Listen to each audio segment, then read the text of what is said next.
Chapter 1. Warning in the Static. Leah Brand had learned to trust bad numbers more than good ones. In the control room, the day shift screens hummed with calm green lines, tidy blocks, a city reduced to measured flows. Someone had taped a cartoon sun to the top of the weather monitor months ago, complete with sunglasses and a speech bubble. Her comes the solar flare, and it still made new interns laugh. Today, no one laughed.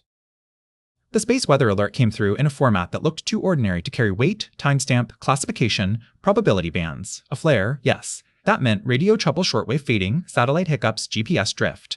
Her phone had already been acting odd in the morning, the map freezing and then snapping a few meters sideways as if the world itself couldn't hold still. But the other line in the alert was what made Leah's shoulders tighten, CME arrival window narrowing. The models were converging. The words were dry, geomagnetic, storm likely, induced currents possible, but she saw, behind them, the long copper and aluminum nerves of the continent. Transmission lines did not care whether a current came from a generator or from the planet itself. "We've had G4 before," her supervisor said, leaning over her console as if his body could bluff the warning. He was a man who believed in checklists the way some people believed in prayer. We follow procedure, we monitor, we don't start pulling the grid apart because someone's space weather app is screaming. Leah pointed at the forecast. This isn't an app. This is the Institute. They're calling it an extreme event. Her colleague Jonas, who had once done a stint at a high-latitude substation and never fully came back from it, lowered his voice. If it goes G5, it's not going to be a cute flicker. It's going to be relays tripping, transformers heating, and everyone staring at dead SCADA screens. Across the room, a television on mute showed a presenter smiling through a segment about auroras. "Beautiful lights in the night sky," the caption read. The feed itself lagged, colors smearing when the satellite link stuttered. On the big wall map, Rheinstadt lay pinned in light, the river like a silver zipper, bridges like stitches, the hospital district a bright cluster. Leah pictured it without power and felt an irrational betrayal, as if the city had promised her it would always obey. She typed up a note for the crisis channel she wasn't supposed to use without permission. She worded it carefully: potential need for controlled islanding, review Black Star readiness, prioritize critical load lists. The bureaucratic language made it harder for anyone to dismiss as panic. Before she could send it, the room's clock skipped. Not all of them, just the wall display that took time from a GPS receiver. It blinked 12,007, then 12,008 as if embarrassed. Jonas stared at it. "That's earlier than expected." Leah listened, not with her ears, but with the part of her that had learned the grid had moods. A faint new tremor ran through the numbers, frequency wobbling by a fraction, voltages breathing. Outside, through the narrow window, the sky was a clean winter blue. The sun shone with the same indifferent steadiness it always had. Leah sent the message anyway. Then the first alarm tone rose, sharp and insistent, and the cartoon sun on the monitor seemed to grin. Chapter 2. Black Noon. At 12,013, the first feeder dipped. It was small enough that Leah's brain tried to file it under noise. An industrial load starting somewhere, a capacitor bank switching, a substation operator sneezing on the wrong button. But the dip didn't bounce back clean. It sagged, trembled, and then rose in a way that made the protective relay logic light up like a rash. "What's that?" someone asked. Before Leah could answer, 3 more lines went amber on the wall map. Frequency slid. Not a fall, a slide, subtle, relentless, like a floor losing its level. "Load shed," her supervisor barked. "Stage 1. Leah's fingers moved without waiting for permission. She pulled up the last stable topology, the one they all still trusted because it had been true 15 minutes ago. The city's demand was a living thing on the display morning offices, midday kitchens, the constant blue hump of hospital consumption. "We're getting induced currents," Jonas said, voice flat. "Look at the transformer temps." The temperature readouts were lagging data arriving in jumps, yet the trend was unmistakable. Metal heating from within, windings taking more than they were built to take, not because the city wanted more power, but because the Earth was pushing back. Leah remembered the simplified explanations people posted online. Solar flare fries everything, apocalypse in seconds. The truth was messier and therefore more dangerous. The CME didn't strike like a lightning bolt. It pressed on the magnetic field, bent it, and in the bending made new currents. Those currents found the longest conductors and turned them into unwilling antennas. "If we leave it tied," Leah said, leaning toward the microphone as if the grid could hear urgency, "we'll drag good sections down with the bad. We need to segment controlled islands." Her supervisor's jaw tightened. "We are not improvising." The wall map answered for her. One of the ring substations, Nordtor, flashed red, then disappeared, the status window filled with question marks. "We lost telemetry," an operator said. "SCADA link is down." That was the first true terror, not darkness, but blindness. Rheinstadt's grid was not just wires, it was knowledge. Without sensors, their decisions became guesses in a system that punished guessing. Leah pulled up the emergency radio panel, an old, dusty module that looked like it belonged in a museum. "Get me the hospital," she said, "and water." On another screen, the public emergency number status climbed into the red. Mobile network load spiked, a separate graph from a different department, but Leah watched it anyway as if she could will it to behave. When people lost power, they reached for the only thing they still expected to work, their phones. "Stage 2 load shed," her supervisor said, now with less certainty. Leah had a single moment where she imagined the city like a diagram in her mind, and imagined the diagram tearing. Then the second alarm came, the deep one, the one they heard only in drills, a cascade warning. Jonas swore softly. "They're tripping the long lines." Leah saw it on the map, protective devices doing exactly what they were designed to do. They sensed abnormal flows and disconnected segments to save equipment. Each disconnect saved one piece and endangered the whole.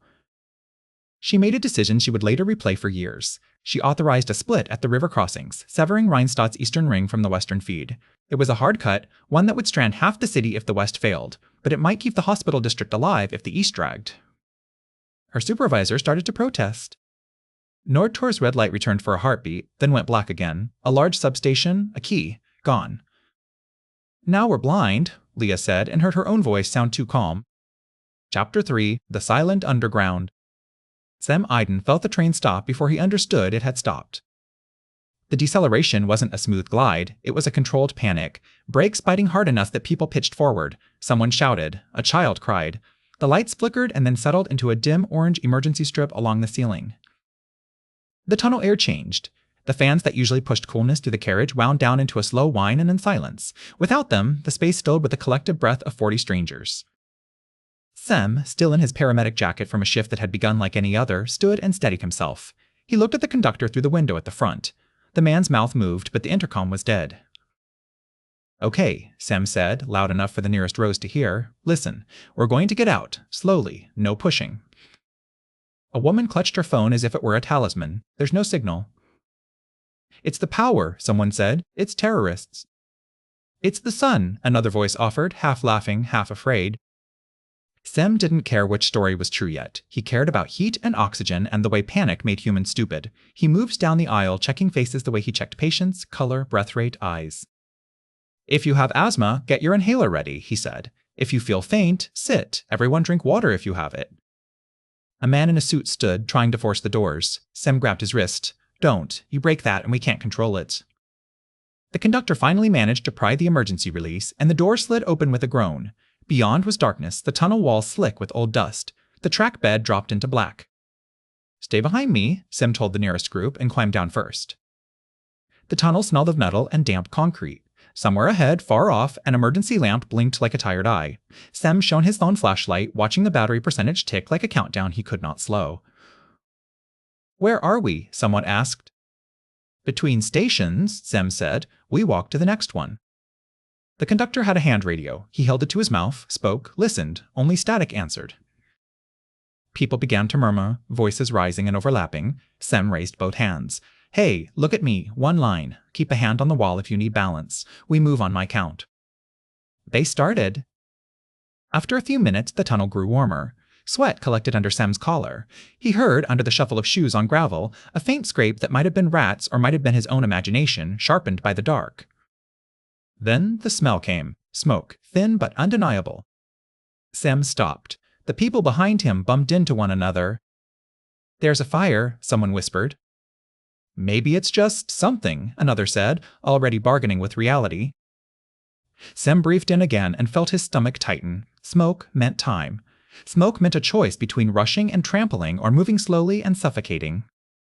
He turned back to the group. "We keep moving," he said, faster but still single file. "If you have a scarf, cover your mouth, low if it gets thicker." Somewhere ahead, beyond the next curve, something crackled. A distant pop, the sound of electricity finding the wrong path. Sem tasted ash and thought of all the calls he'd answered in the city above. He had always assumed the underground was a refuge from chaos. Now it felt like a throat closing. Chapter 4, No Signal. By the time Leah's fingers found her phone, she already knew it wouldn't help. In the control room, people tried anyway. Screens lit faces in pale blue as operators dialed partners, managers, spouses. The network responded with busy tones, then nothing, then the hollow chime of calls that never connected. Mina's name sat in Leah's recent calls like an accusation. She pressed it. Once, twice. A third time, as if insistence could produce infrastructure. No service, the phone said, smug in its simplicity. Leah swallowed. Mina was 17, old enough to roll her eyes at Leah's warnings and young enough to believe the city was a net that would catch her. She should be at school, or with friends, or on the tram, or anywhere that now had stopped being safe. The wall map shivered again. More red. More blank spaces where telemetry had vanished. The grid was no longer an elegant equation. It was a wounded animal. Jonas nudged Leah's elbow. Try the hospital on the old set. Leah slid into the chair by the radio panel. The handset was heavier than she expected, cold against her palm. She keyed in the frequency the utility kept for emergencies, the one nobody used because it felt archaic. Static answered, then a voice, strained and thin through interference. Rhinestad University Clinic, generator operation, fuel estimate 48 hours if load remains stable, repeat 48 hours. Leah leaned closer. This is grid control. Confirm 48 hours with current ICU load? A pause filled with hiss. Confirm. But we're already rationing. Ventilation, dialysis, labs, everything. And our oxygen plant is on backup. Leah pictured the clinic's generators, diesel engines the size of small cars, meant to bridge a short outage, not become the city's heartbeat. 48 hours was a lie. The numbers told when they assumed perfect consumption and no mechanical failures. Her supervisor spoke behind her. We need you here. Leah kept her eyes on the blanketing map. If the hospital loses power, we lose people we can't count. We lose people anyway, he snapped, and then looked like he regretted saying it aloud. A new alert flashed on the space weather monitor. Shock front confirmed. Disturbance level rising. Leah's mind did what it always did under stress. It reduced the world to dependencies. Hospital depended on fuel and maintenance. Fuel depended on logistics. Logistics depended on order. Order depended on communication. Communication depended on power. She heard herself say, we need an island, not the whole grid, a small island for the clinic and one pump station, maybe a corridor. Jonas exhaled through his teeth. With what? Half the stations are dark. Leah looked at the emergency contact list pinned to a corkboard, paper and thumbtacks like relics. Names of substation switchmen, the waterworks master, a retired telecom technician who'd once volunteered for disaster drills, Rudiger Wonky, call sign scribbled beside it because he'd insisted it mattered. Leah tore the sheet down. Where are you going? Her supervisor demanded. She didn't have a clean answer. In her head, the job and her sister and the city braided into one rope, and if she pulled any strand too hard, the whole thing would snap. To find a signal, she said. As she walked out of the control room into the gym stairwell, the building's emergency lights buzzed overhead. Below, the city lay in a quiet that felt staged, like a theater before the audience realized the show had been canceled. On the radio, the clinic voice returned, harsher now. We have an incident in generator room. Electric burns, possible shock. We need assistance. Leah gripped the handrail until her knuckles ached. Chapter 5, The First Night. Rhinestad did not go dark at once. It dimmed in waves.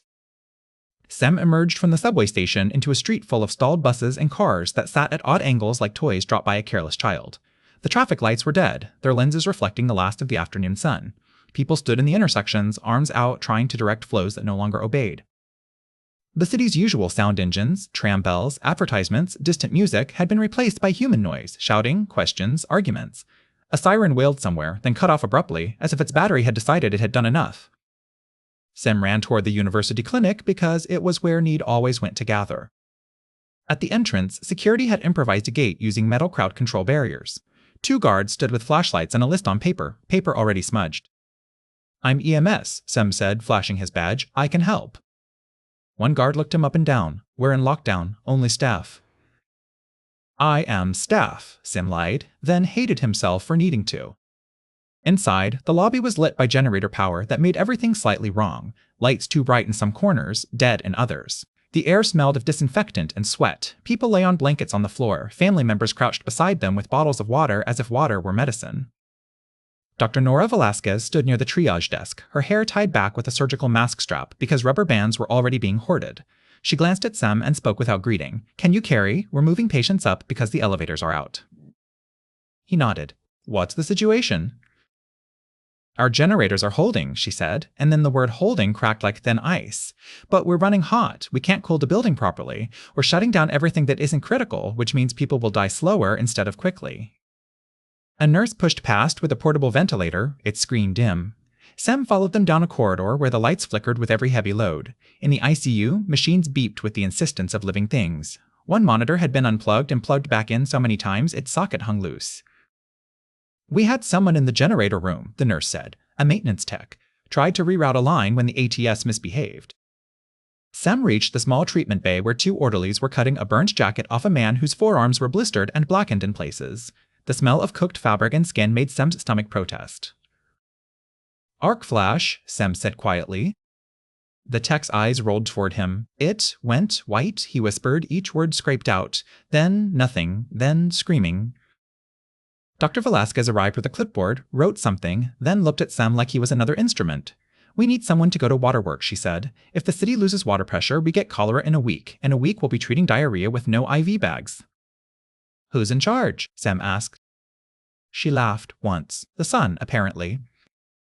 From outside came a new kind of noise glass breaking, a chorus of it, as if 100 hands had decided the rules were over. The lights flickered harder. Somewhere deep in the building, an engine coughed, recovered, then coughed again. Dr. Velasquez's face tightened. If that generator drops, I have maybe 10 minutes before the ventilators stop. 10 minutes in which I become God with a flashlight. Sem felt, in that moment, how small his hands were against a city's collapse. He forced himself to breathe, to look at the next task, the next patient, the next hallway. In the corridor, a guard ran past, shouting, "They're trying to get in." Sem turned toward the entrance, already moving, and the clinic's emergency lights cast his shadow long and sharp on the wall, like a warning written in black. Chapter 6. Rude's Roof. Rudiger Wanke had built his life out of things that still worked when fashions changed. On the 8th floor roof of his apartment block, the city spread below him in a bruised dusk. He could see, in pockets, emergency lights still burning, a police station, a cluster of windows where someone had a generator, the pale rectangle of an advertising screen that hadn't gotten the memo that the world was ending. Most of Rheinstadt was already dark. Rudiger Rude, to the few people who'd earned the right, knelt beside his transceiver and adjusted the tuning knob with the patience of a man who had spent decades listening for meaning in noise. The radio was older than most of his neighbors. He fed it from a car battery he'd hauled upstairs years ago just in case, and a small solar panel that now sat useless in the fading light. Static rolled like surf. Then a voice cut through, chopped by interference. Vienna, partial, towers down, repeat, towers down. Another, Rotterdam Harbor running on island, fuel rationed. Rudiger's pulse jumped. Harbor, always harbor. Where diesel was, where forklifts were, where men were used to moving heavy things without waiting for permission. Behind him, the roof door clanged open. 2 neighbors appeared, faces lit by phone flashlights. One held a toddler wrapped in a blanket, the other held a plastic bag full of candles like it was treasure. You've got radio, the woman said. It wasn't a question. Word traveled fast in a powerless building. Call the police, call the army, call someone. Rudiger didn't look away from the dial. Radio doesn't summon miracles, he said. It summons other people with radios. Then summon them, the man said, voice already sharp with anger. My mother is on oxygen. Rudiger's mouth tightened. He had been telecom long ago when networks had backups and redundancies and people believed infrastructure was a guarantee. He had watched cost-cutting turn resilience into a PowerPoint. He had retired early, disgusted, and taken up ham radio as a hobby and as a form of stubbornness. Now his hobby had become a knife edge. He keyed the mic. This is Delta Lima Rheinstadt, rooftop station, listening for official traffic. Any emergency coordination, respond. Only static. Then, after a long breath, a faint reply. Rheinstadt, utility, control, do you copy? Rudiger sat up, suddenly too awake. Copy. Identify. The voice was tense, professional, and, if he trusted his ear, young. Control room is degraded. Telemetry loss. We're trying to set priorities. Hospital fuel estimate 48 hours. Waterworks at risk. Do you have eyes on harbor status? Rudiger glanced at the dark skyline as if it could answer. I heard Rotterdam say their harbor is islanding, he said.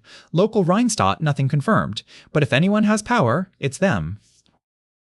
On the stairs below, someone shouted. The building's hallway filled with footsteps. More neighbors were coming. Rudiger looked at the roof door and imagined a line of pleading faces. He felt a surge of old, sour cynicism. Everyone ignored preparedness until preparedness was the only thing left. He spoke into the mic again, more quietly. If you're utility, you know the rule. Light draws people. Don't make promises you can't keep.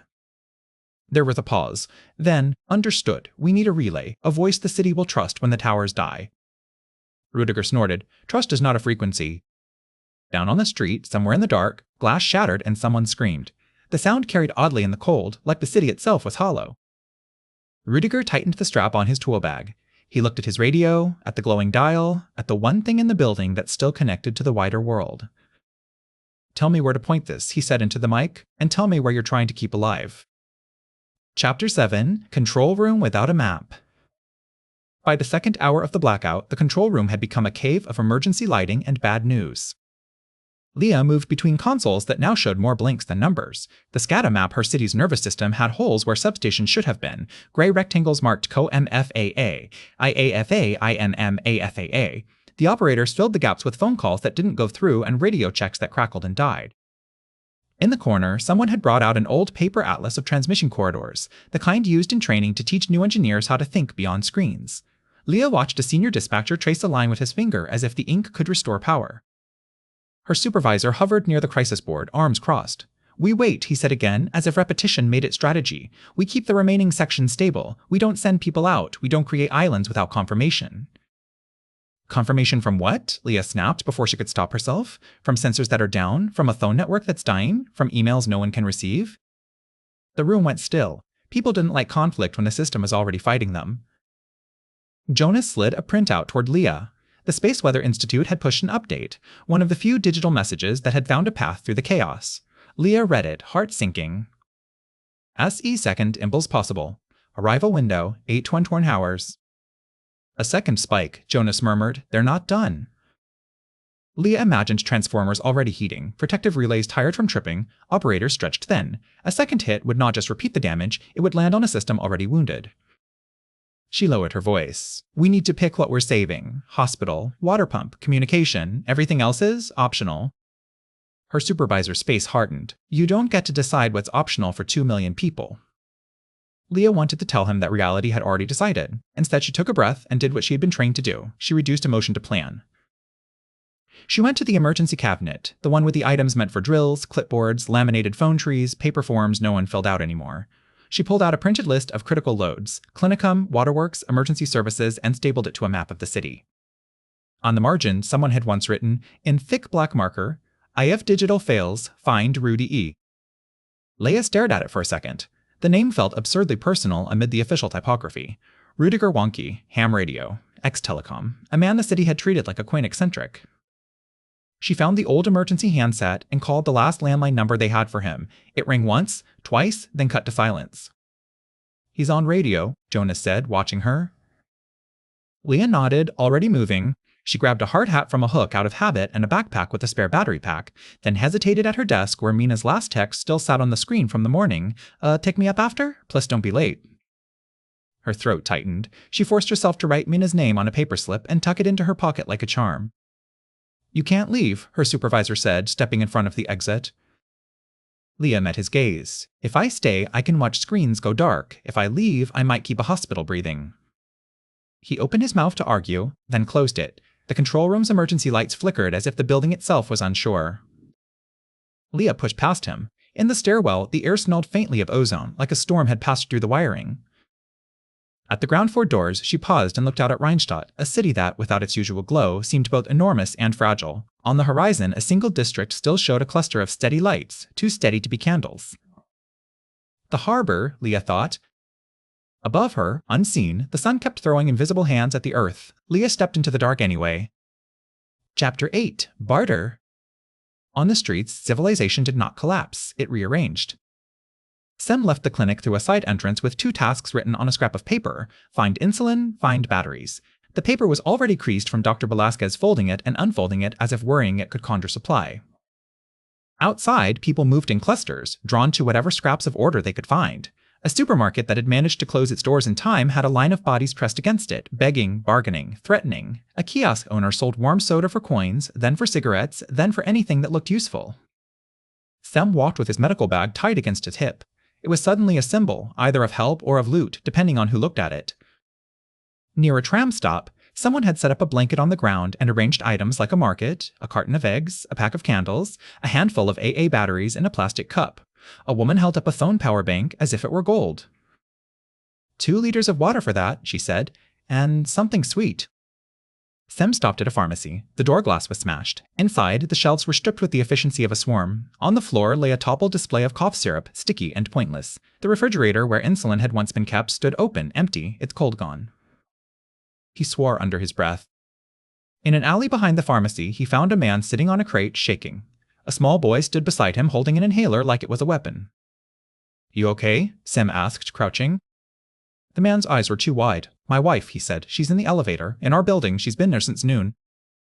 Sem's instinct leapt. Elevator rescues were slow, dangerous, and the clinic was already a sinking ship. He forced himself to ask, "Which building?" The man pointed toward a tower block in the distance, a dark rectangle against the fading sky. "There, the stairs are full of smoke. Someone set trash on fire." Sem looked at the boy's small hands, at the inhaler, at the man's tremor. He thought of Dr. Velasquez saying, 10 minutes before God with a flashlight. "I can't go right now," he said, and the words tasted like rust. "Find the fire brigade." The man laughed, sharp and ugly. "Fire brigade? There's no one. There's no phones. There's nothing." Across the street, a group of teenagers jogged past carrying cases of bottled water, moving with the practiced speed of people who had decided the rules were over. One of them glanced at Sem's medical bag and veered closer, eyes assessing. Sem stood. "Back off," he said. The teenager shrugged. "Relax, we're just trying to survive." "So am I," Sem answered. He kept walking. At a corner, someone had painted a sign on cardboard, "Charging here." Under it, an extension cord ran from a window above, where a generator chubbed. A line of phones waited like patients. An older man stood beside the cord, taking payment. €1 per 10 minutes, he announced. Then, seeing no one with euros, he added, "Or 2 batteries, or half a loaf." In the crowd, a man with a shaved head shouted, "Stop pretending this is normal. This is an attack. They're lying about the sun." Murmurs rippled. People liked an enemy they could picture. Sem felt the crowd's mood shift, the way a room's temperature changed before a fight. He looked around for an exit path, for a way to avoid being dragged into someone else's story. Then his pocket radio hissed, one of the few channels still faintly alive. A voice broke through, clipped and urgent. "Clinic requesting EMS support. Generator instability. Repeat, instability." Sem turned back toward the hospital at a run, the scrap of paper with insulin and batteries crumpling in his fist like a failed promise. Chapter 9. Meeting in the Corridor. Leah found Rudiger on the roof because that was where his voice lived. His apartment building was a dark spine of concrete. In the stairwell, neighbors lingered with candles and accusations, and someone tried to block her path until she said, "Utility," and watched the word open doors the way it always had, half respect, half resentment. On the roof, the cold hit like a slap. Rudiger knelt beside a radio rig that looked lovingly maintained, the kind of care people reserved for instruments that returned something honest. He didn't look up when Leah approached. "You're late," he said, as if they had an appointment. "I didn't know I needed you until the city fell apart," Leah replied. That got his attention. He turned, eyes sharp under bushy brows. "Name?" "Leah Brandt.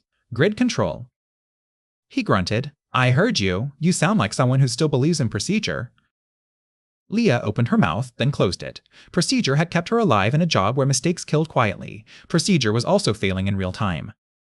"I need a relay," she said, "and I need you to come with me. The clinic's on generator. Water pressure is going to fall. If we can build an island, just a small one, we can keep critical loads alive."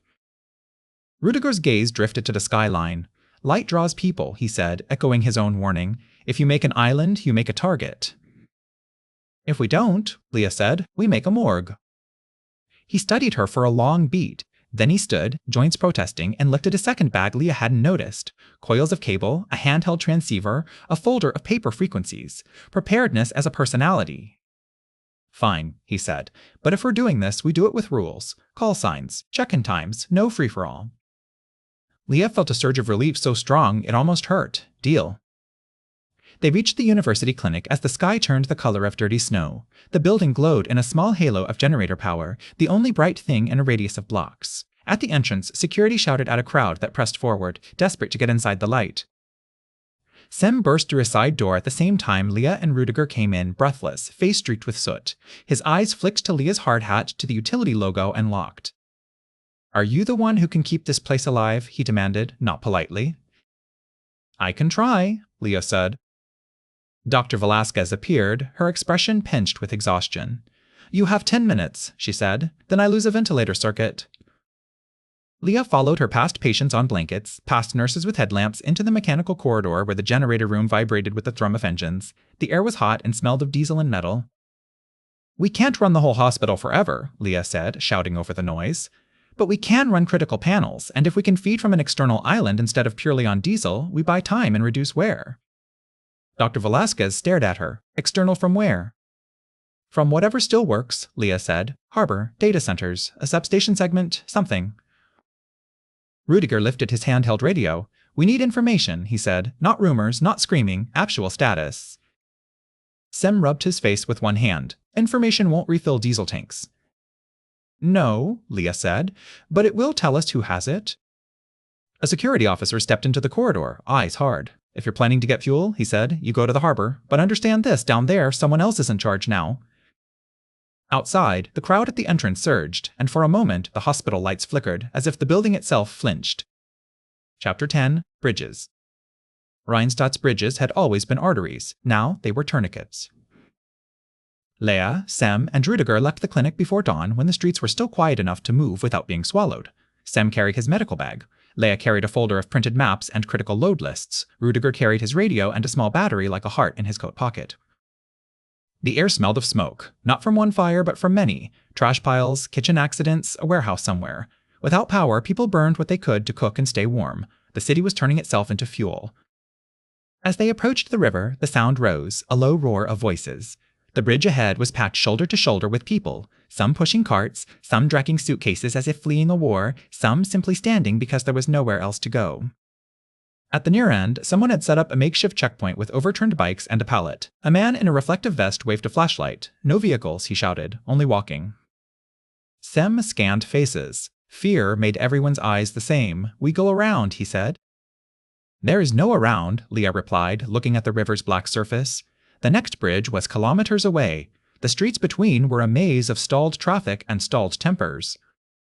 Rudiger's radio hissed. A voice, faint, harbor crew, controlling diesel, want route. Leah's mouth tightened. They're organized. They stepped into the crowd.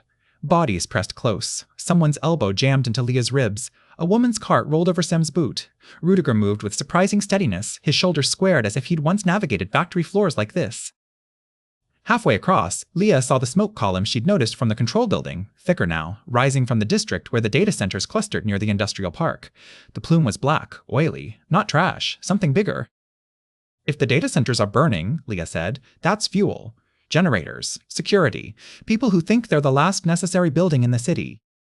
Everyone thinks they're necessary, Sem said. His voice held no judgment, only fatigue. A shout erupted ahead.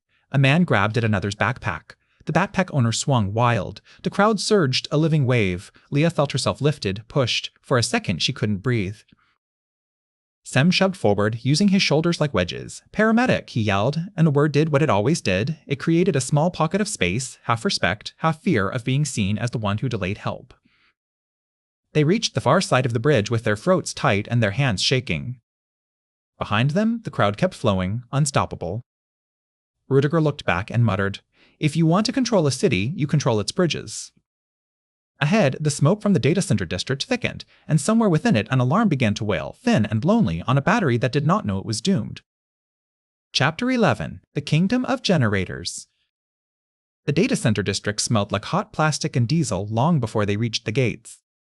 Behind a chain-link fence topped with razor wire, a squat building sat humming with a steadiness that felt insulting in a dark city. Floodlights, powered by generators, washed the yard in white. A few cars were parked in neat rows, as if the world had not broken. Two security guards stepped forward, hands near batons. One held a clipboard. The other held a rifle that looked less like a decision and more like a relic pulled from somewhere that still had keys. No entry, the guard said. Facility critical. Leah lifted her utility badge. So is the hospital. So is water. The guard's eyes flicked to the badge, then to Sem's jacket, then to Rudiger's radio. For a moment, Leah saw calculation. How dangerous were these people? How useful? How desperate? Wait, he said, and spoke into a handheld radio that crackled weakly. A gate motor whined, powered of course, and the fence opened enough for them to slip through. Inside, the air was a constant vibration. Generator exhaust vented through stacks that made heat shimmer. The building's cooling units roared, fighting a battle they were losing. A man in a polo shirt with the data center's logo met them, sweat darkening his collar. I'm Becker, he said. Operations, we can't spare anything. Behind him, through a glass wall, Leah saw rows of server racks blinking like a city of its own. Technicians moved between them, unplugging cables, shutting down systems in controlled sequence. Not all of it could be kept alive. Some of it had to be killed properly so that it might live again later. You're running on diesel, Leah said, nodding toward the generator hall. How long? Becker hesitated. If we manage load and keep cooling, 5 days, maybe. The clinic has too, Sem said. His voice was a blade he didn't bother to sheath. Patients die when your fuel runs out, not spreadsheets. Becker's face tightened. Without us, banking fails, logistics fails, payroll fails. It's already failing, Leah cut in. Your satellite link is down, the cell towers are dying, your clients can't reach you, you're burning diesel to keep lights blinking for ghosts. Becker flinched as if she'd struck him. You don't understand. If we shut down wrong, we lose data. We lose... You're losing water pressure by tonight, Leah said. You're losing sewage by tomorrow. You're losing order by the weekend. You can't compute your way out of bacteria. Rudiger cleared his throat. We're not here to take everything, he said. We're here to trade, information, coordination, a route, a way to keep your staff safe if the fence doesn't. Becker looked past them at the gate, where a small knot of people had gathered outside, faces turned toward the floodlights like moths. He swallowed. We've already had siphoners, he said quietly. They tried to drill the tank last night. As if summoned, an alarm buzzer started in the generator hall. A technician ran, shouting something Leah couldn't hear over the roar. Becker's head snapped toward the sound. Fuel pressure drop, the technician yelled, skidding to a stop. Either the sensor's lying, or someone's opened a line. For a heartbeat, the bright yard felt less like a fortress and more like a campfire surrounded by wolves. Leah took a step toward the hall. Show me your tank, she said, and show me who has access. Becker hesitated, then nodded once, a man realizing that in a world without rules, secrecy was just another kind of vulnerability. Chapter 12. Mina and the Wrong Family. Mina Brandt had always assumed the city was a machine that would keep running no matter what she did.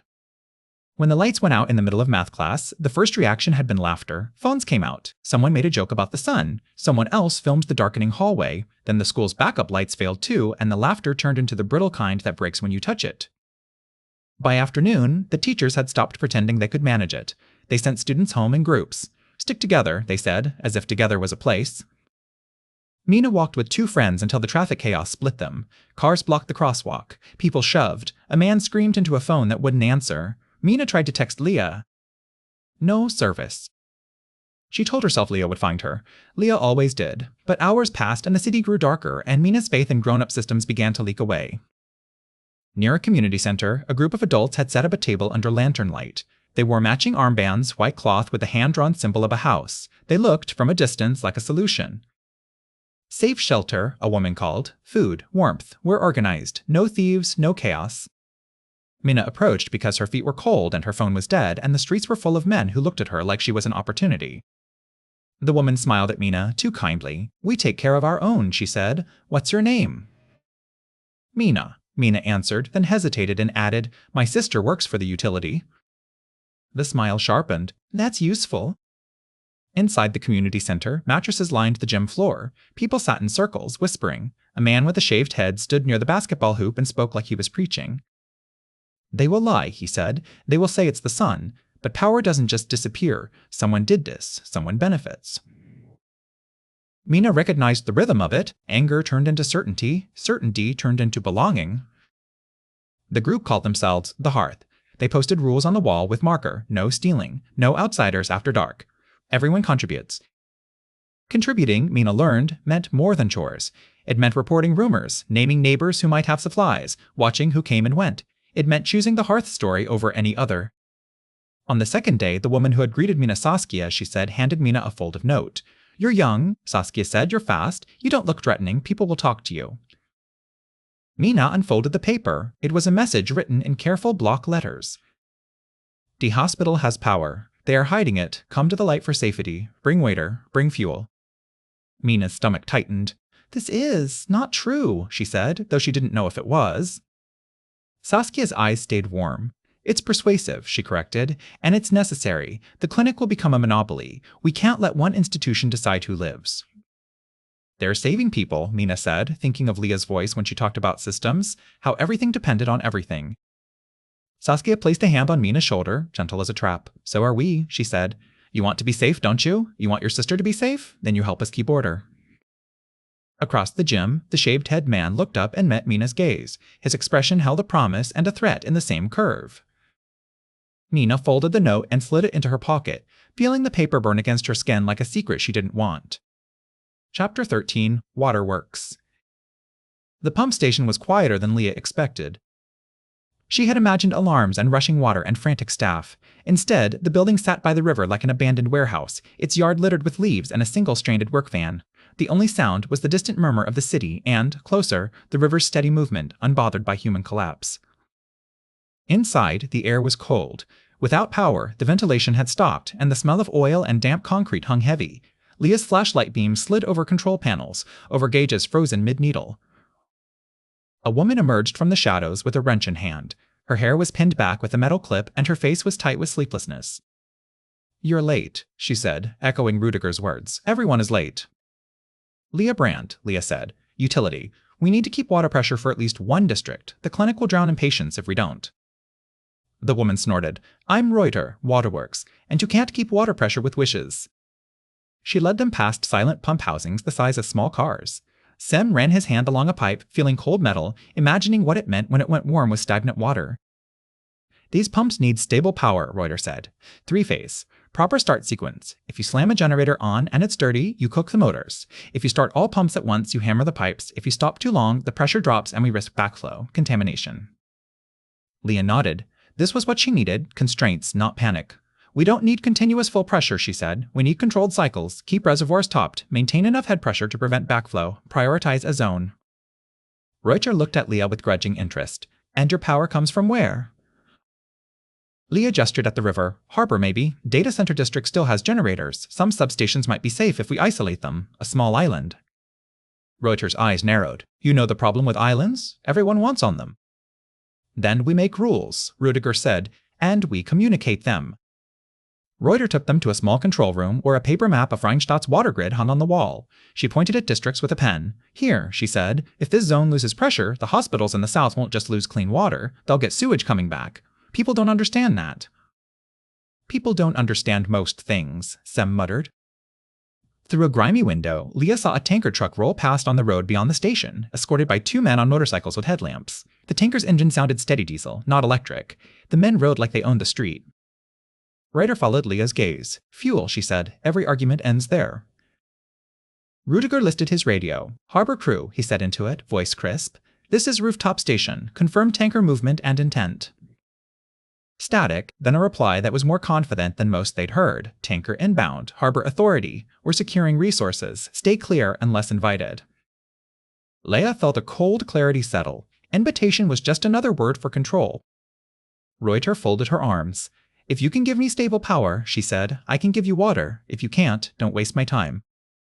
Leah looked at the silent pumps and imagined the city's toilets backing up, imagined children drinking from rivers, imagined Dr. Velasquez washing hands without soap because there was no water to rinse. "We'll go to the harbor," Leah said. Outside, the tanker turned toward the industrial zone, its taillights disappearing into the gray morning like a promise being carried away. Chapter 14. The Harbor Pact. The harbor was the only part of Rheinstadt that still sounded like work. Even in darkness, cranes stood like skeletons against the sky. Forklifts moved with headlamps weaving between containers. Somewhere an engine ran continuously, a deep rumble that vibrated through Leah's ribs. Diesel was a kind of music now. At the main gate, a group of men and women in heavy jackets stood with radios and a confidence born of having something everyone wanted. They didn't wear uniforms, but they moved like a unit. One of them, broad-shouldered, hair tucked under a beanie, stepped forward. "You're the utility woman," he said. "It wasn't a question. We heard." Leah met his gaze. "I'm here for fuel for the clinic and for a pump station." He laughed once. "Everyone's here for something. You think we're a charity?" Sem moved half a step forward. "If the clinic fails," he said, "you'll have corpses in the streets and riots at your fence. You'll lose your fuel anyway." The harbor man's expression didn't change. "And if we hand out diesel to every sob story, we're empty in 2 days. Then what?" Rudiger raised his radio. "Then you're in the dark with everyone else," he said, voice calm, "unless you build something that lasts longer than your tanks." The man studied Rudiger, then glanced at Leah's folder. "You want to build an island," he said. "Small grid, hospital, water. I get it." Leah felt a flicker of surprise. "How?" "Because your people came here earlier," he said, crying, threatening, promising. "We listened, we decided." He gestured, and another harbor worker rolled a barrel toward them on a dolly. Leah smelled fuel before she saw it. "We can spare diesel," the man said, "but not for free. We want a route." "A route?" Leah asked. "Evacuation corridor," he said. "From the clinic to the expo halls. We can move families, injured, our workers. Right now the streets are a mess and the bridges are choke points. If we commit fuel, we want a way to move without getting robbed.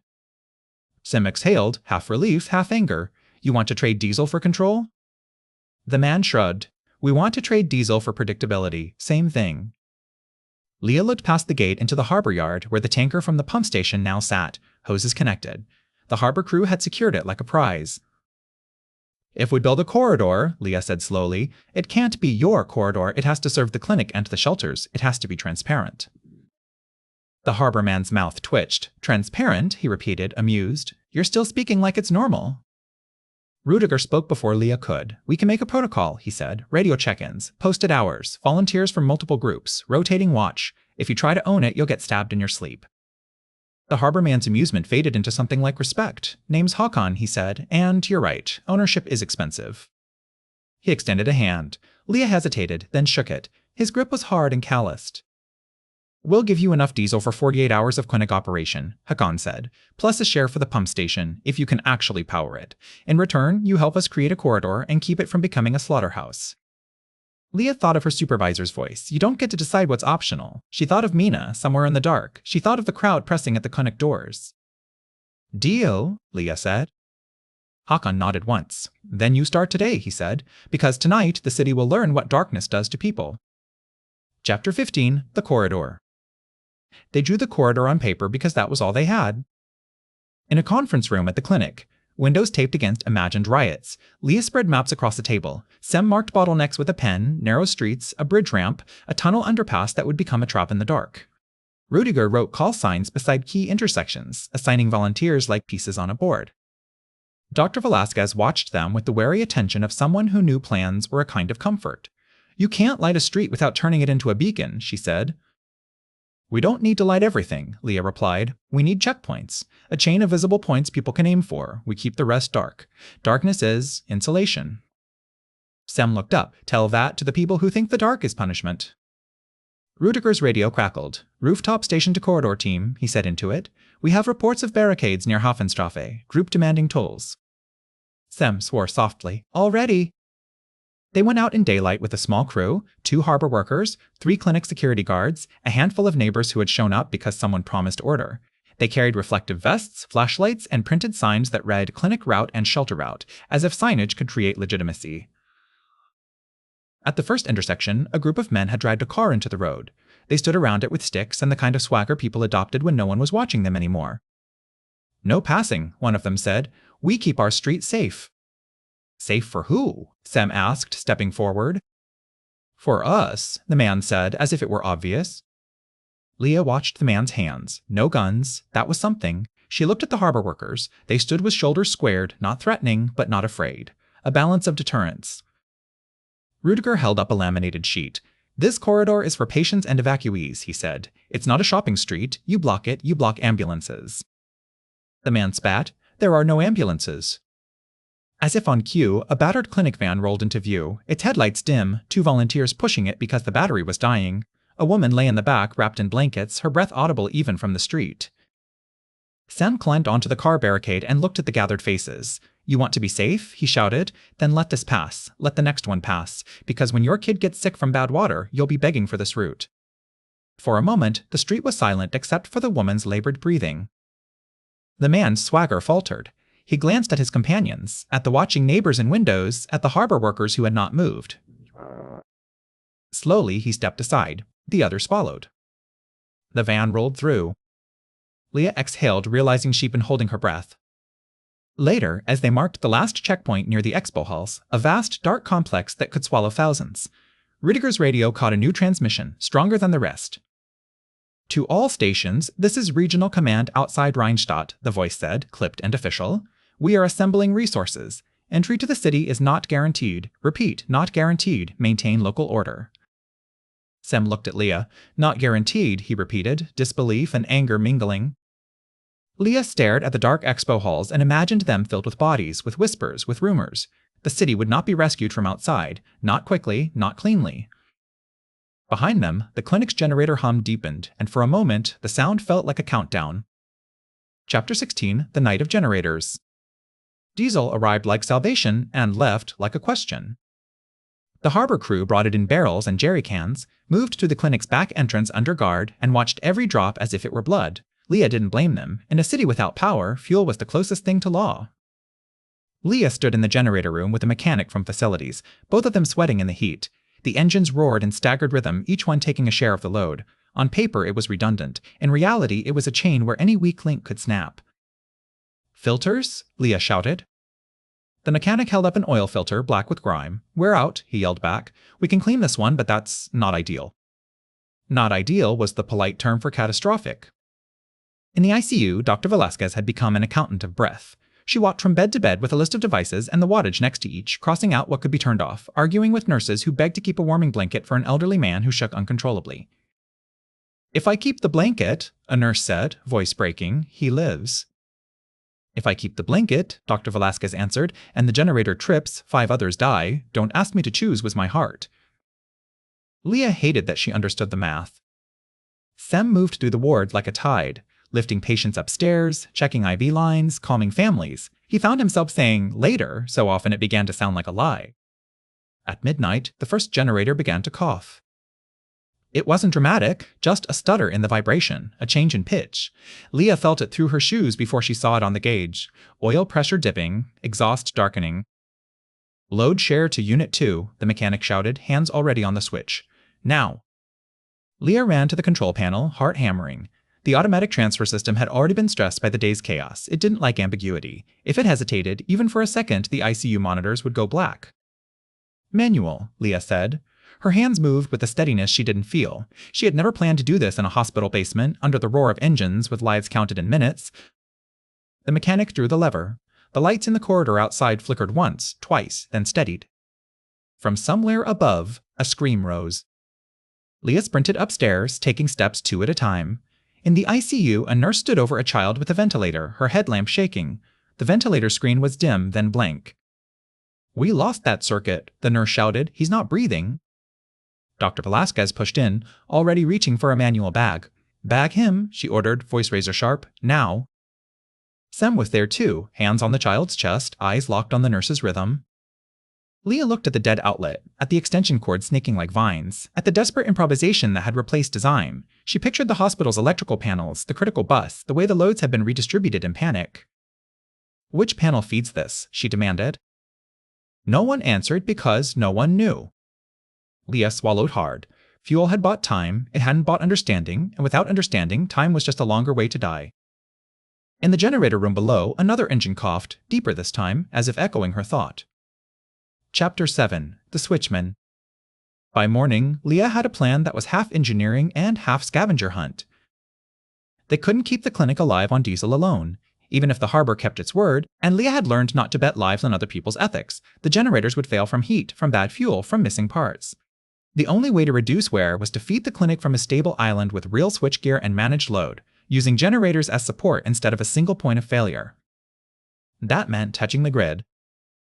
Touching the grid meant permission keys, procedures, and a person certified to do the switching without turning a substation into a bomb. Leah searched the utilities paper contact list until her finger landed on a name she remembered from drills: Klaus Hartmann, retired switchman, address scribbled in pencil beside it. "He'll tell you to go to hell," Jonas had once said about Hartmann, "but he knows where every knife switch is buried." Leah, Sem, and Rudiger went to Hartmann's building in mid-afternoon, moving through streets where the barter markets had thickened into something like an economy. People traded candles for canned food. They traded phone charging for painkillers. They traded information, always unreliable, for anything. Hartmann lived on the ground floor, behind a door reinforced with a plank and 2 lengths of chain. Leah knocked and called out, "Utility, we need you." Rudiger keyed his handheld radio and spoke on a local frequency. "Klaus," he said simply, "it's rude. Don't make me climb through your window at my age." Something shifted behind the door. A bolt scraped. Hartmann opened it a hand's width, enough for one suspicious eye and the barrel of a kitchen knife to appear. His hair was white and wild. His left arm was bandaged with what looked like a torn bedsheet. "You," he rasped, looking at Rudiger. Then his gaze snapped to Leah's badge. "They sent a girl?" Leah stiffened. "They didn't send anyone. I came." Hartmann's laugh turned into a cough. "Came to what? Save the world with paperwork?" "Save a hospital," Leah said. "Save a pump station. Build a controlled island. We need you to do the switching." His eye narrowed. Switching with what telemetry? With what synchronization? You want to island off a broken grid and pray your frequency holds? Leah forced herself to keep her voice even. We can do it small, close to the source. We can keep it isolated. Harbor has generators. Data center has generators. We tie in locally and keep load below capacity. We do manual checks. Old school. Hartman stared at her for a long time. The knife didn't lower. Then, abruptly, his face folded. Not into softness, but into something like grief. My daughter, he said. Anja. She went out yesterday for her friend. Didn't come back. Sem's shoulders sagged. We're not search and rescue, he said, and Leah heard the exhaustion in his voice. Hartman's eye hardened again. Then you're not getting my hands on your switches, he said. I don't care about your clinic. I don't care about your water. I care about my daughter. Leah felt the old, familiar frustration systems held hostage by single points of failure. But Hartman wasn't the component. He was a man bleeding under a bedsheet bandage, a man with a missing child in a dead city. Where was she last seen? Leah asked. Hartman's knife wavered, just a little. He swallowed. Block D, Noe her. Elevator stuck, smoke in a stairwell. People said they heard shouting. Rudiger muttered, Noia is crawling. Hartman leaned closer to the crack in the door. You bring her back, he said, voice low and absolute, and I'll give you your island.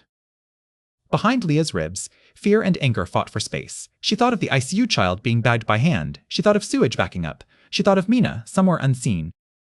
She nodded once. All right, she said, we'll try. Hartman opened the door another inch and, for the first time, lowered the knife. Chapter 18, The Price of Rescue.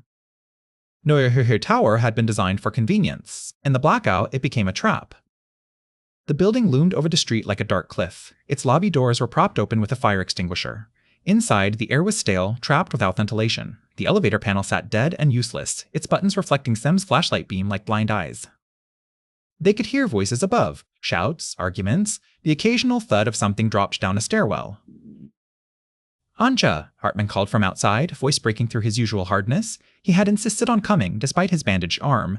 Leah didn't trust the injury, but she understood the truth. Some leverage was also love. We go up, Sem said, scanning the stairwell. Smoke stained the walls near the first landing, thin but present, fast. If the smoke thickens, we turn back. No heroics. Leah wanted to argue. She held it in.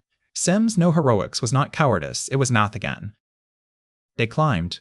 On the third floor, a door opened and a woman stepped out holding a candle in a jar. She stared at them like ghosts. Are you here for the elevator? She asked, hope and fear tangled together. We're here for Anja Hartman, Leah said. The woman flinched. She's with the people on 12, she said quickly. They're organized. Mina's stomach would have recognized that word. Leah did not yet, but the way the woman avoided eye contact made the hair on Leah's arms lift. On the 8th floor, the stairwell smelled worse. Smoke, yes, but also something sour and human. Too many bodies in too little space. They reached the 12th and found the hallway barricaded with furniture. A man stepped out from behind it, a flashlight in one hand and a piece of rebar in the other. His face was gaunt. His eyes were bright with the kind of certainty that came from feeling powerful. No entry, he said. This floor is protected. Hartman pushed forward. Anja, he shouted. Anja, it's Dad. A young woman appeared behind the man, her hair pulled back, her face smeared with soot. Leah recognized Hartman's jaw in her cheekbones. She looked at the group, eyes wide, and then at the barricade as if measuring what it would cost to cross. Dad, she said, voice hoarse. Relief flashed, then fear. Don't. The man with rebar stepped sideways, blocking her. She's safe, he said. With us. We have rules. We share. We don't let outsiders take our resources. Sem's hand tightened on his medical bag. We're not here to take your food, he said. We're here to take her out. The man smiled without warmth. And why should we let her go? She's useful. She's young. She can run messages. She can... Leah felt anger flare. Not the abstract anger of a failing system, but the personal, animal kind. She stepped forward, voice cold. You don't get to claim people as resources. The man's smile faded. He lifted the rebar. Rudiger's radio crackled. Someone shouting about a fire 2 blocks over, about a mob near the bridge. The city's chaos pressed in from every side. Hartman's daughter moved suddenly. She ducked under the man's arm and ran toward her father, slipping through the gap like water. Hartman caught her with his good arm and made a sound that was half sob, half growl. The man lunged. Sem stepped in, fast, and shoved him back with his shoulder. The rebar swung and missed, scraping the wall. Leah grabbed Anja's wrist and pulled. They ran down the stairs as shouting erupted behind them. On the 6th floor, smoke thickened and they dropped low, hands over mouths, eyes streaming. Sim guided Anja by touch, one hand on her elbow, the other on the rail. Outside, in the street, cold air hit their lungs like mercy. Hartman clutched his daughter, shaking. Okay, he whispered, okay. Then the sky above Rheinstadt shifted in a way Leah couldn't name at first. A faint greenish smear, like Aurora trying to exist at the wrong latitude. The air felt charged. Her hair prickled. Rudiger's radio screamed static so loud it was physical, then cut to silence. Leah looked at the dark sunlit clouds and remembered the Institute's warning, second impulse possible. Somewhere in the city, something electrical popped, and in the distance, a transformer fire bloomed like a small, angry sunrise. Chapter 19, A Small Rebirth. They built the island in a place most people never noticed, a fenced yard of steel and ceramic, humming now only with wind. The substation sat between warehouses, its transformers hulking shapes in the gray daylight. Without grid power, the usual buzz was gone, replaced by a silence that made Leah uneasy. Silence in infrastructure meant absence, and absence meant uncertainty. Hartman moved through the gate like a man returning to his own body. He had insisted on bringing tools, insulated gloves, a voltage tester that looked ancient, a keyring heavy enough to be a weapon. No mistakes, he said, voice rough. No rushing, we do it clean or we don't do it. Leah nodded. This was the part she had wanted, not heroics, but method. She had maps, load estimates, a plan for which feeders to energize and which to leave dead. She had diesel from the harbor as backup. She had, in Hartman, a single human link the whole scheme depended on. Rudiger set up his handheld radio on a concrete block and ran a cable to a temporary antenna clamped to the fence. If this works, he said, we'll have a relay point. People will hear us. People hearing you is not always good, Sem muttered, watching the street beyond the fence where passers-by slowed, curious.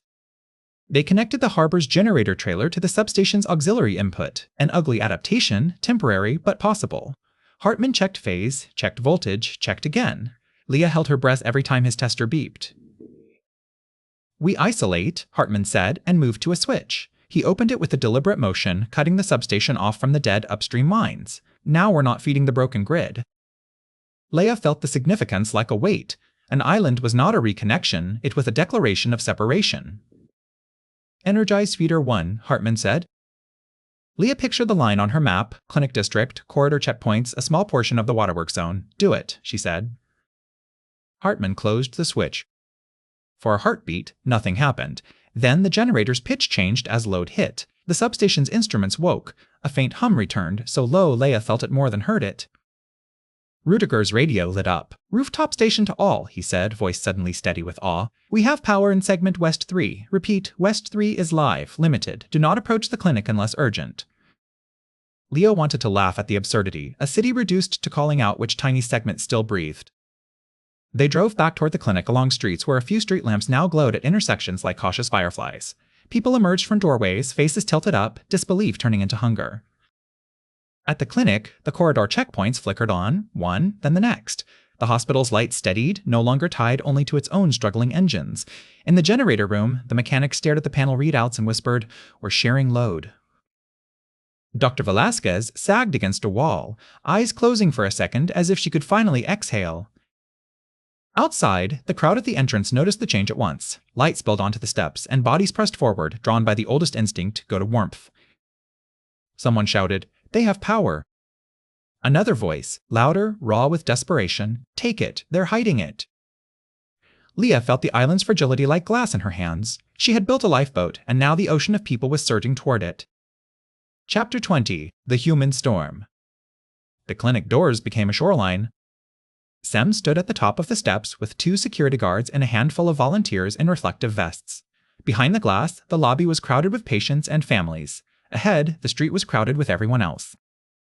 The new lights had changed the crowd's energy. In the dark, people had moved cautiously, conserving. In light, they surged, convinced there was something to claim. "One at a time," Sem shouted. "Only emergencies. We have a shelter at the expo halls. We have—" "You have power," someone yelled back. "You have water. My kid hasn't eaten." "You think we don't have kids?" a woman near the front screamed. "Let us in." Sem looked into faces and saw not a mob, not villains, but a city's nervous system firing without a brain. Rudiger's voice crackled in Sem's earpiece, transmitted from a handheld set. "We need to broadcast rules," he said. "Clear, repeated, same wording, otherwise it becomes rumor." "Rules don't feed people," Sem hissed back. A commotion rippled at the side of the crowd. 2 harbor workers pushed through, escorting Hakan. He wore the same beanie and the same calm expression as at the gate, but now he carried a holstered pistol openly, the metal a blunt statement. Hakan nodded at Sem. "We can help hold the line," he said. "Our people can keep order." Sem felt his jaw clench. At what price? Hakan's gaze flicked to the lights, to the clinic, to the crowd. "The price of not losing this," he said. "You built a beacon, now you need guards." Behind Hakan, a young man in a white armband, the hearth symbol stood on the curb and watched the entrance with the focus of someone studying prey. Sem didn't know the symbol yet, but he felt the intent. The armband man raised his voice. "They're rationing life," he shouted. "They decide who breathes. Why? Because they're in charge?" Murmurs rose. The crowd liked a story with a villain. Sem stepped down a stair, hands open. "I'm not in charge," he shouted. "I'm a paramedic. I've been carrying bodies since yesterday. If you push, people die in the crush." Someone shoved from behind. The line compressed. Sem felt a sharp pressure against his side. He looked down and saw a knife, small and cheap, held in a trembling hand. The hand belonged to a boy not much older than Mina would be, eyes wide with terror. "My sister," the boy whispered, almost lost under the noise. "She's inside. They won't let me in." Sem's throat tightened. He knew this story. Everyone had a sister now. He forced himself not to react with fear. He lowered his voice so the boy had to lean closer to hear. "What's her name?" Sem asked. The boy blinked, confused by the question. "Lara." "Okay," Sem said. "Listen, if you stab someone, you don't get her. You get shot. You get the clinic overrun. You get her dead. Put the knife down and I will find her." The boy's hand shook. For a second, Sem thought he'd do it anyway because fear made people stupid. Then the boy's grip loosened. The knife clattered onto the stone step. Sem exhaled, slow. He picked up the knife with 2 fingers and tossed it behind him to a guard. He raised his voice again. "We will register names," he shouted. "We will post triage rules. We will move people to the expo shelter. Anyone who wants to help direct the line." Somewhere in the crowd, a voice screamed, "Lies!" And then, over the general chaos, Rudiger's radio cut through with a new transmission, the crisis department channel patched into whatever still worked. "We need to speak to the city," a man's voice said. "Now, the narrative is getting away from us." Sem looked back through the glass at Leia and Dr. Velasquez, both watching the crowd like engineers watching rising pressure. The storm was not wind and rain, it was human need, and it did not care how carefully Leia had wired the island. Chapter 21, Truth and Story. Heller's office had windows that used to look impressive. Now they looked like liabilities. The city's crisis department director sat behind a desk lit by a battery lantern and 2 candles scavenged from a conference room centerpiece. His suit jacket hung on the chair. Without electricity, authority became an opinion, and Heller was running out of opinions people believed. When Leia arrived with Rudiger, escorted by a tired police officer whose radio was mostly dead, Heller stood as if the gesture alone could restore hierarchy.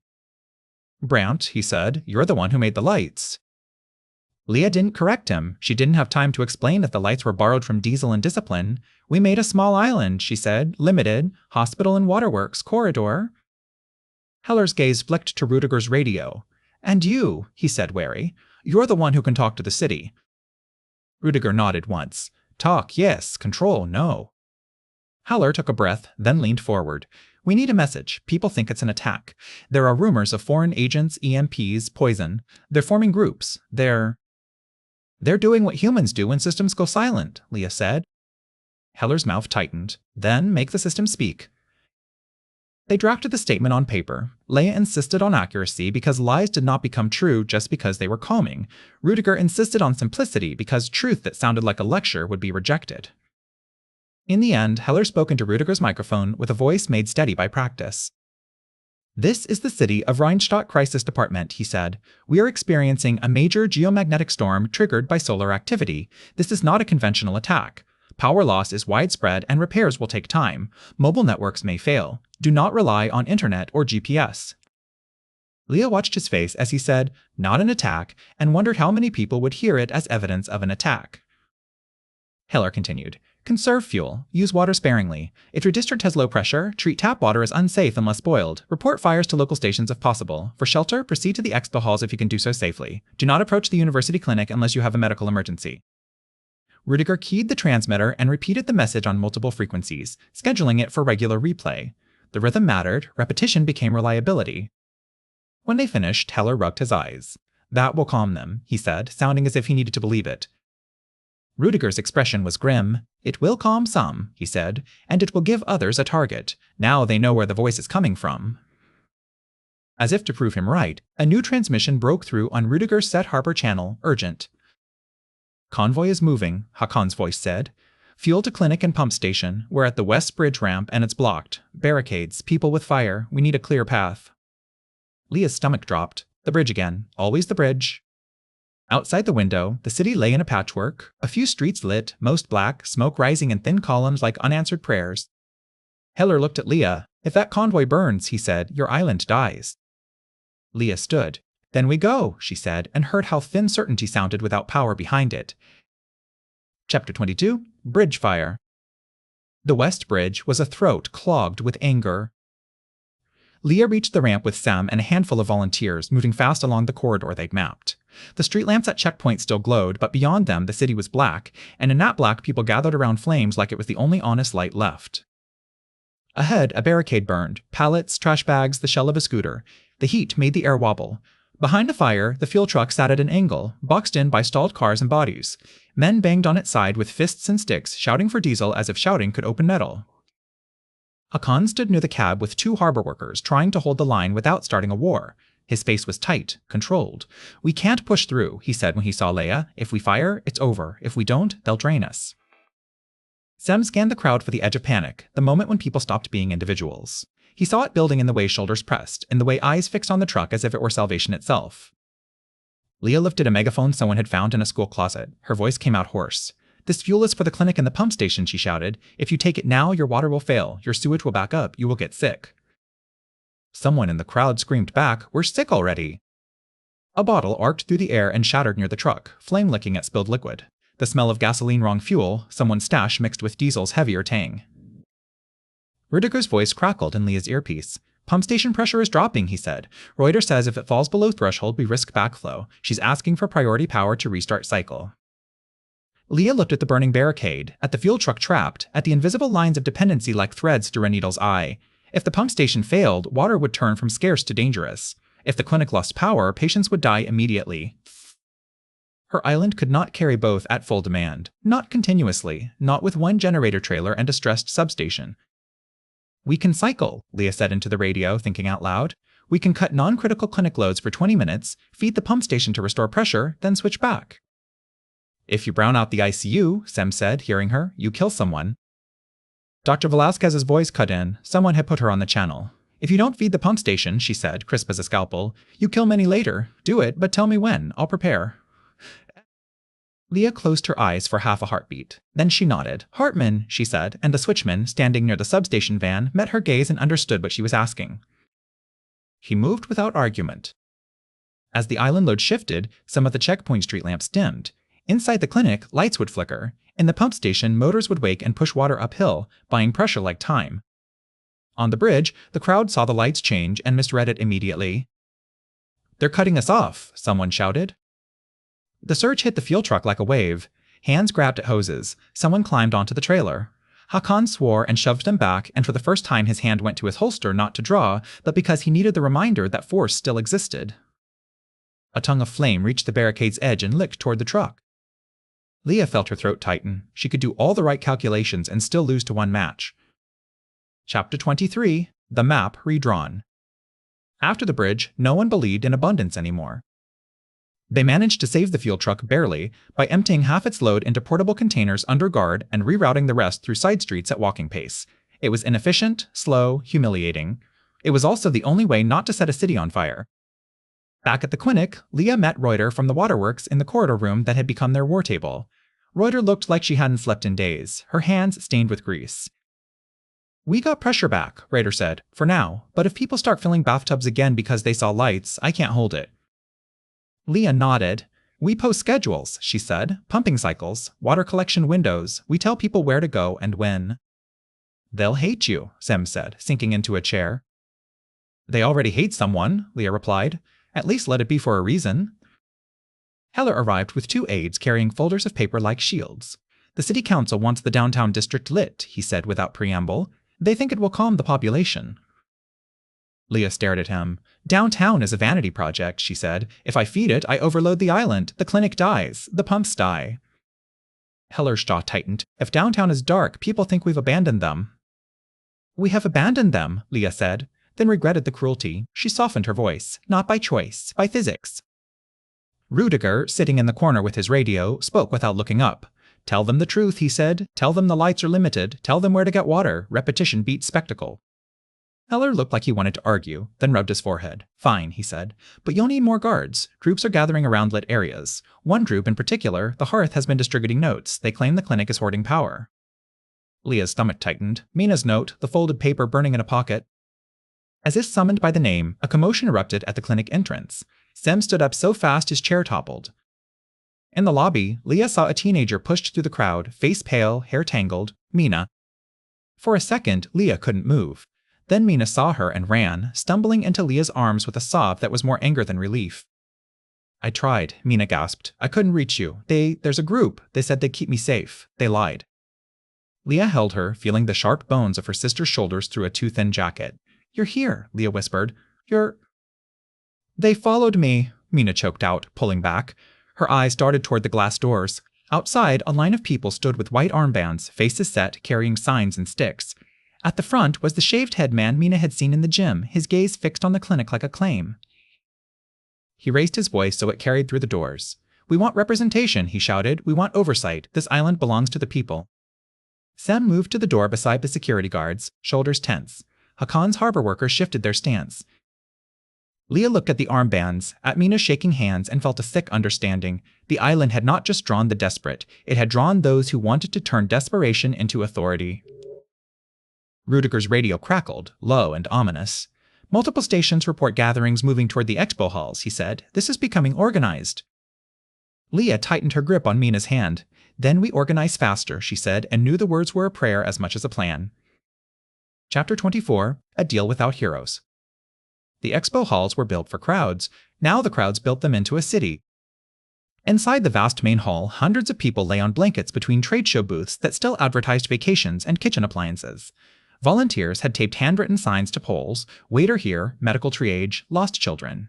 The smell was a mix of sweat, soup, and fear. Leah, Sem, and Rudiger arrived with Mina and a small escort and found, near what used to be a stage, the factions already gathering like weather fronts. Heller stood with 2 police officers whose uniforms looked more symbolic than functional. Hakan stood with 3 harbor workers, arms folded, eyes scanning exits. Reuter from Waterworks stood beside a table with jugs, her posture rigid with the stubbornness of someone who refused to be bullied by politics. Across from them, the Hearth leader shaved head, intense eyes, stood with a cluster of armband wearers. He smiled as if he were offering peace. We're here for accountability, he said, voice amplified by the hall's echo. The clinic has power. The Waterworks has power. Who decides? A utility engineer? A harbor boss? A bureaucrat? We represent neighborhoods. We represent the people. Mina flinched beside Leah. Leah squeezed her hand once and then let go, because Mina needed to be more than a reason. She needed to be a person in the room. Sem stepped forward. Representation doesn't mean takeover, he said, and it doesn't mean you get to drag teenagers around as messengers. The Hearth leader's smile didn't waver. We protected her, he said. We gave her food. We gave her rules. You gave her a leash, Mina said, voice shaking but loud enough to be heard. The words seemed to surprise even her. You wrote lies and told me to deliver them? Murmurs rippled through the hall. Some people looked away, ashamed. Others looked at the armbands with new suspicion. Heller seized the moment because politics was the only thing he still knew how to do. We need a structure, he said. Not slogans, not guns, a structure. Leah spread a paper on the table, a simple chart. This is what we can actually sustain, she said. Hours of pumping. Lit checkpoints, fuel burn rates, clinic critical load. There is no secret reserve. There is no hidden switch that brings the whole city back. She pointed to the numbers. If you demand more than this, the island collapses. Then everyone loses. Hakan nodded once. We can provide fuel, he said, but it must be tracked, publicly, otherwise we become the villains. Reuter added, water distribution must be scheduled, and people must be taught not to contaminate their own supply. If we don't control hygiene, we'll be doing triage for diarrhea until we run out of salt. Rudiger lifted his radio. And information must be consistent, he said. One protocol, one channel schedule. If anyone has a complaint or a report, they transmit at assigned times. No shouting over one another, no rumor as currency. The Hearth leader leaned forward. And who enforces these rules, he asked. You? Sem answered, surprising Leah. We all do, he said, rotating watch, mixed teams. Harbor, clinic, neighborhoods. If one group controls everything, the rest will burn it down out of spite. For a long moment, the hall was quiet. The kind of quiet where you could hear the city deciding what it wanted to become. Heller spoke carefully. We'll form a council, he said. Temporary, rotating, transparent, dual counts posted, water schedules posted, corridor checkpoints staffed by mixed volunteers. The Hearth leader's eyes narrowed, calculating. He could refuse and risk being labeled the obstacle or accept and lose monopoly. Power was a game of optics now. Finally, he nodded. We agree, he said, and Leah didn't trust the softness of it. As they began assigning shifts and writing names on paper, Rudiger's radio crackled with a transmission that made everyone's head lift. Rheinstadt stations, this is regional grid coordination, a voice said, faint but steady. We have partial restoration in the south. Potential synchronization window in 48 hours if local islands maintain stability. Repeat, 48 hours. Leia felt a strange vertigo. 48 hours had been the clinic's fuel estimate. 48 hours was also the human limit for holding panic at bay. Outside the expo hall, the sky was pale with winter light. The city was still mostly dark. Inside, people bent over paper and made a new kind of infrastructure agreement. Chapter 25, Morning is not a return. On the 6th day, Rheinstadt learned to live in fragments. The island held, not because it was strong, but because it was understood. Leah posted the load schedule on walls and repeated it until it became a fact people could orient themselves around. The clinic ran on a mix of island power and carefully rationed generators. The pump station cycled in disciplined bursts, preserving pressure in one district and preventing backflow. The corridor lights glowed only at checkpoints, a dotted line of cautious mercy. People hated the limits. Then they began to plan around them, which was the closest thing to hope the city could afford. Sam stopped trying to save everyone and started building a system that saved someone. He trained volunteers at the expo hall in basic first aid and in something harder, saying no. He set up a bicycle courier chain for medicine runs. He wrote triage rules on paper and made himself read them aloud when his heart rebelled. Dr. Velasquez slept in 90-minute bursts and woke to make impossible choices with slightly less shaking in her hands. Rudiger became the city's voice. His radio schedule ran like a heartbeat, status updates, water advisories, missing person lists, corridor hours.